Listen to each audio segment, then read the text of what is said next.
नमस्कार दोस्तों, मैं अजित आप सभी का स्वागत करता हूं एक नई वीडियो में। इस वीडियो में हम आपको संपदा 2.0 पोर्टल पे जो विभिन्न प्रकार के डाउट्स होते हैं लोगों का, मतलब जो संपदा 2.0 पोर्टल का यूज़ कर रहे हैं, उनको कहाँ कहाँ पे मुख्य जो प्रॉब्लम आती है उस पर डिस्कशन करेंगे।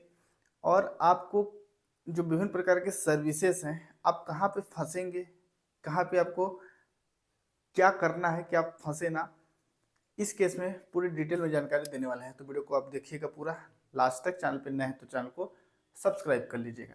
तो चलिए वीडियो को शुरू करते हैं।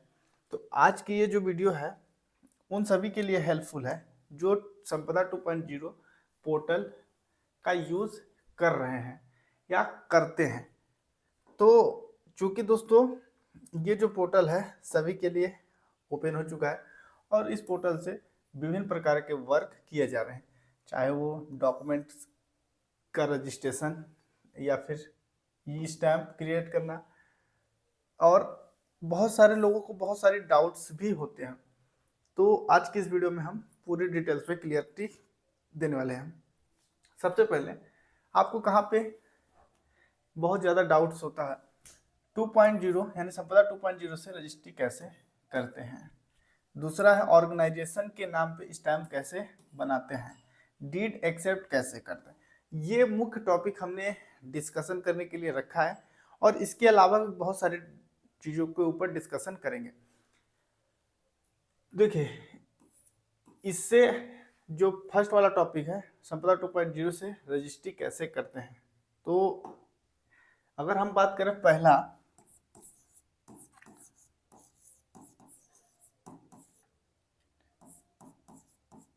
सबसे पहला, चूंकि कई सारे डॉक्यूमेंट्स के टाइप्स होते हैं, जैसे सेल लेटर,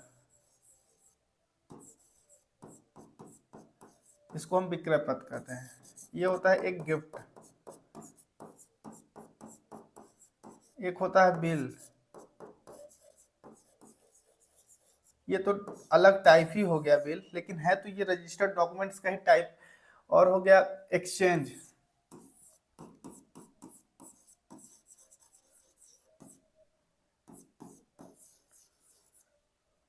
और सारे बहुत सारे डॉक्यूमेंट्स होते हैं। अब ये सारे डॉक्यूमेंट्स जब आप क्रिएट करेंगे, पार्टीशन,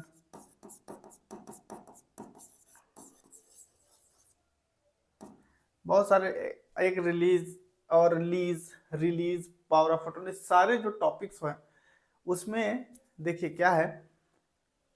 सबसे पहले दो या दो से अधिक व्यक्तियों के मध्य जब कोई ट्रांजेक्शन होता है और कंसिडरेशन अमाउंट के थ्रू होता है,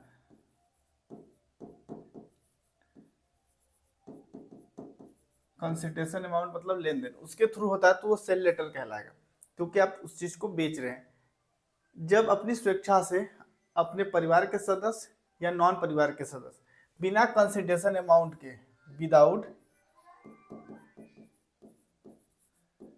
कंसिडरेशन अमाउंट के, तो गिफ्ट होता है। बिल वसीयत होता है। एक्सचेंज, जब आपस में कोई व्यक्ति, दो व्यक्तियों के द्वारा आपस में प्रॉपर्टी का इंटरचेंज एक्सचेंज किया जाता है, तो एक्सचेंज के होता है। अब पार्टीशन की बात करें तो जो पार्टीशन होता है, किसी एक परिवार के सदस्य के नाम पे जो प्रॉपर्टी होती है और वो कई लोगों को देता है, तो वो पार्टीशन के अंतर्गत होता है। अब इसमें देखिएगा, चूंकि ये इस पोर्टल में आपको सबसे फर्स्ट ऑफ जो भी व्यक्ति लेने वाला और देने वाला व्यक्ति है, उनके पास आधार कार्ड,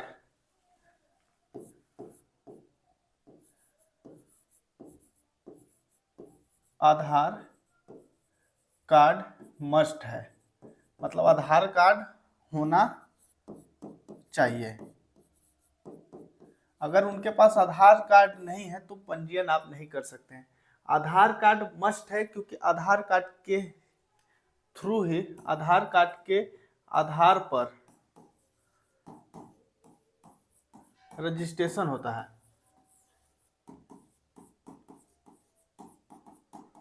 रजिस्ट्रेशन होता है किस पे? पोर्टल पे। ये आप जान लीजिए, आधार कार्ड के थ्रू ही पोर्टल पे रजिस्ट्रेशन होता है। और अगर आपका 5 लाख से ऊपर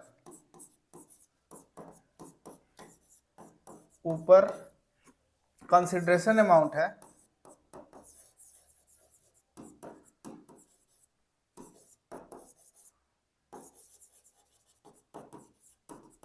तो पैन कार्ड की रिक्वायरमेंट है, पैन कार्ड। अदरवाइज अगर जिनके पास पैन कार्ड स्वयं का नहीं है तो फॉर्म 60 फिलअप करना है, देन आप फाइनल प्रोसेस कर पाएंगे। और अब देखिएगा बहुत सारे लोगों को एक फोटो की बात करते हैं, जो फोटो होता है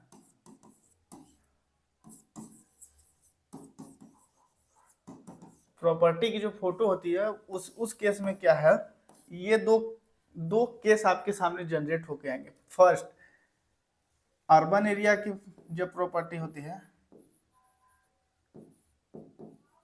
अर्बन एरिया, एक होता है रूरल एरिया।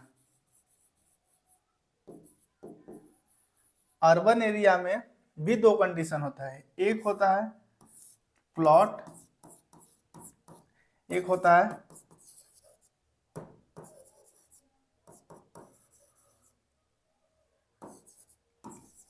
Agricultural land. तो प्लॉट और एग्रीकल्चरल लैंड, इन दोनों केस में आपको फोटो ऐप से खींचनी पड़ेगी, एप्लीकेशन से कैप्चर करना पड़ेगा। लेकिन रूरल एरिया के केस में ये आपको एक अलग प्रायोरिटी मिलती है। आप प्लॉट अगर ले रहे हैं तो उस केस में एप्लीकेशन से फोटो खींचना है। एग्रीकल्चरल प्रॉपर्टी ले रहे हैं उस केस में आपको ऐप या आप डायरेक्ट मोबाइल से,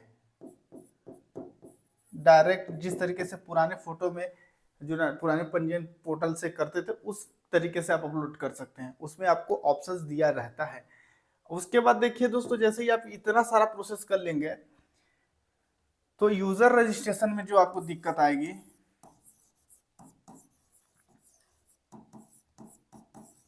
यूजर रजिस्ट्रेशन, हर टाइप के डॉक्यूमेंट्स के लिए यूजर रजिस्ट्रेशन मस्ट है। उस केस में आपको क्या है, तीन ऑप्शंस मिलते हैं, एक ओटीपी बेस, दूसरा है थंब, तीसरा है आईरिस। ओटीपी आधार वाले में लिंक फोन पे जाएगा और एक ओटीपी डायरेक्ट जाएगी, डायरेक्ट फोन पे, जो आप नंबर शुरू में देंगे। और ईमेल आईडी मस्ट है, क्योंकि ईमेल कॉन्टेक्ट वाले सेक्शन में जाके ईमेल आईडी भी ऐड करना पड़ता है। थंब, अगर ओटीपी नहीं जा रहा है तो थंब, और अगर थंब भी नहीं ले रहा है तो आइरिस। ये तीनों ऑप्शंस आपके पास अवेलेबल है यूजर रजिस्ट्रेशन के लिए। फिर अगर हम बात करें कि लास्ट में जब आप डॉक्यूमेंट का पेमेंट कर लेंगे, जो भी डॉक्यूमेंट आप क्रिएट कर रहे हैं,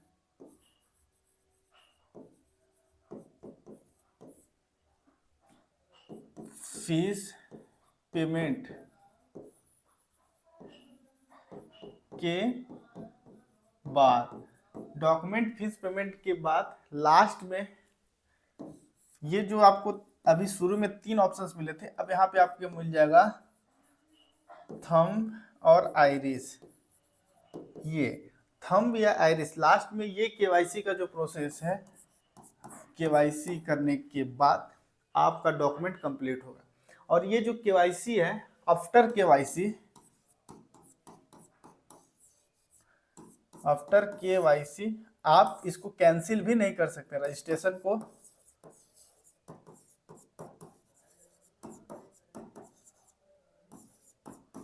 रद्द भी नहीं कर सकते हैं, रद्द नहीं कर सकते हैं इससे मतलब है कि आप इसका जो स्टैम्प ड्यूटी होती है उसका रिफंड नहीं प्राप्त कर सकते हैं।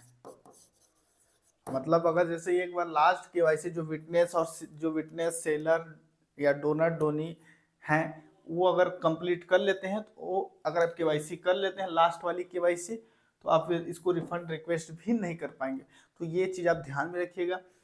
और बहुत सारे टॉपिक पे हमने पहले ही डिस्कशन कर की वीडियो अपलोड की हुई है, आप जाके उन सभी को भी देख लीजिएगा। और देखिएगा डीड एक्सेप्टेंस की बात करें, डीड जो होता है, डीड का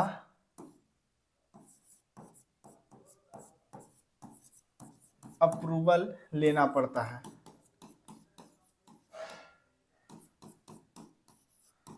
डीड का अप्रूवल लेने के लिए आप दो ऑप्शंस अपना सकते हैं।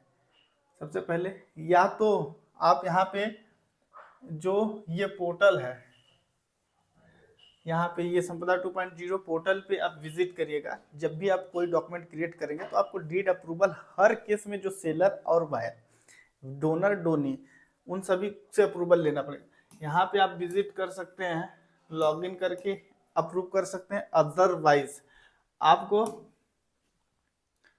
नीचे स्क्रॉल करना है और नीचे में आना है। सबसे पहले यहाँ पे देखिएगा एक ऑप्शन होगा, इंग्लिश में अगर आप करेंगे तो डीड एक्सेप्टेंस मिलेगा, हिंदी में करेंगे तो विलेख स्वीकृति। इस वाले सेक्शन पे आपको क्लिक करना है और जैसे ही आप इस पे क्लिक करेंगे आपको ये रिडायरेक्ट कर देगा। देखिएगा सभी पक्षकारों को उनके मोबाइल पर एसएमएस के माध्यम से भी डीड का लिंक जाएगा। अदरवाइज आप डायरेक्ट करना चाहते हो तो उस पर क्लिक करके विलेख स्वीकृति हस्ताक्षर के लिए आगे बढ़े वाले ऑप्शन पे जैसे ही आप क्लिक करेंगे यहाँ पे, तो ये अगले स्टेप में आपको ले जाएगा, जहाँ पे आपको एक फ़ोन नंबर फिलअप करना है, ओटीपी लेना है और देन आप अपने से ही अप्रूव कर सकते हैं। बशर्ते आप सभी का जो लेने और देने वाले व्यक्ति हैं उनको पूरे डॉक्यूमेंट्स को एक बार जरूर पढ़ा लीजिएगा। अब बात करें मुख्य जो टॉपिक स्टैम्प सेक्शन की बात करें, ये सारा आपको क्लियर हो चुका होगा। स्टैम्प सेक्शन की अगर हम बात करें, देख सकते हैं अभी ये खुला, तो जब आप अगर अपने से एक्सेप्ट कर रहे हैं कंप्यूटर में भी या फ़ोन में भी, जिस भी सेक्शन से करेंगे तो यहाँ पे लॉगिन करेंगे, मोबाइल नंबर फिलअप करेंगे, registered mobile number, captcha code यहाँ पे फिलअप करके गेट ओटीपी पे क्लिक करेंगे। विलेख स्वीकृति की सूची, विलेख सूची मिलेगी जिसमें किसकी आईडी से डॉक्यूमेंट आया है उसकी आईडी मिल जाएगी और क्या पर्पस है, यहाँ से आप अप्रूव कर सकते हैं। 3 स्टेप में ये कंप्लीट करना है। अब हम अगर बात करें किसी संस्था या फिर ऑर्गेनाइजेशन के नाम पर जब आप कोई डॉक्यूमेंट क्रिएट करते हैं तो उस केस में आपको रिक्वायर्ड क्या होता है। सबसे पहला, अगर हम पहला बात करें ऑर्गेनाइजेशन,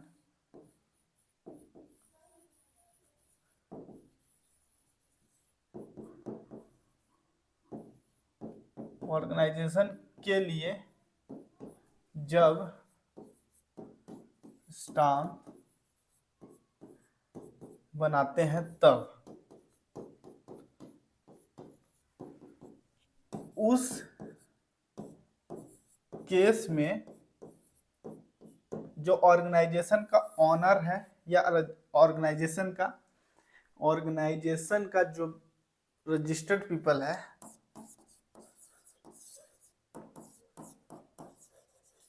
रजिस्टर्ड पीपल या रजिस्टर्ड ऑनर या कुछ भी जो कर सकते हैं, उनका डिजिटल सिग्नेचर की रिक्वायरमेंट होगी।